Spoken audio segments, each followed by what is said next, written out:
Markets keep bleeding despite the coordinated actions by central banks.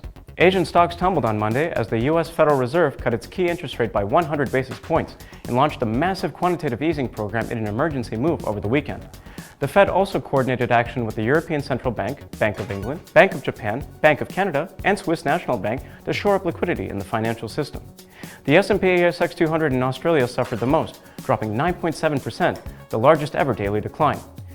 Mainland Chinese stocks dropped on the day as well, with the Shanghai Composite 3.4% and the Shenzhen Component 5.34% lower. Hong Kong's Hang Seng Index fell 4.38%.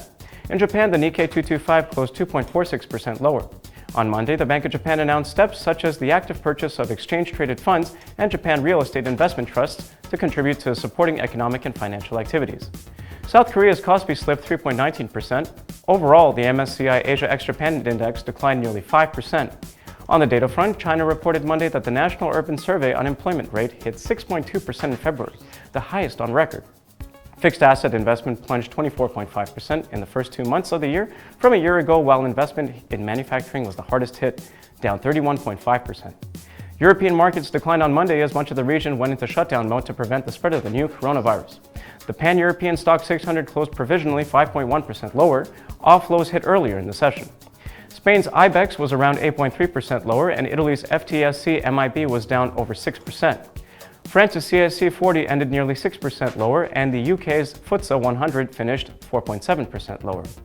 US stocks ended sharply lower on Monday, with the Dow posting its worst point drop in history and falling to its lowest level in nearly 3 years, amid mounting worries that central banks' emergency measures over the weekend meant the economy was in much worse shape than previously believed. As a result, another emergency interest rate cut from the Federal Reserve had the opposite effect. The S&P 500 closed down nearly 12%, while the Dow fell 12.9% to its lowest level since May 2017. The Nasdaq Composite closed down 12.3%.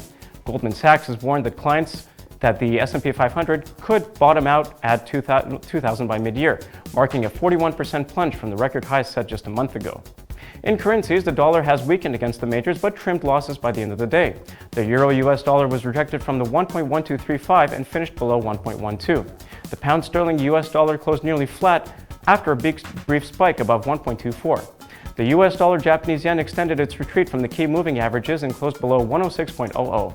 Meanwhile, oil prices below $30 for the first time in 4 years on Monday as the full scale of the global economic meltdown became apparent. It's abundantly clear that the pandemic is impacting oil demand, yet instead of cooperating, the biggest oil nations on the planet are facing off in a price war. Also, the oil markets failed to react positively to the Federal Reserve rate cut.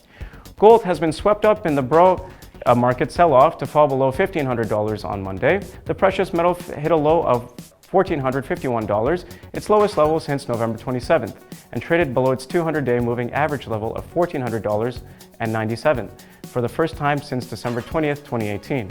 The precious metal has bounced since then, but remains below the 1,500 psychological level early on Tuesday. That is all for today. Thank you for watching. Please click subscribe to always be in touch with the latest market news.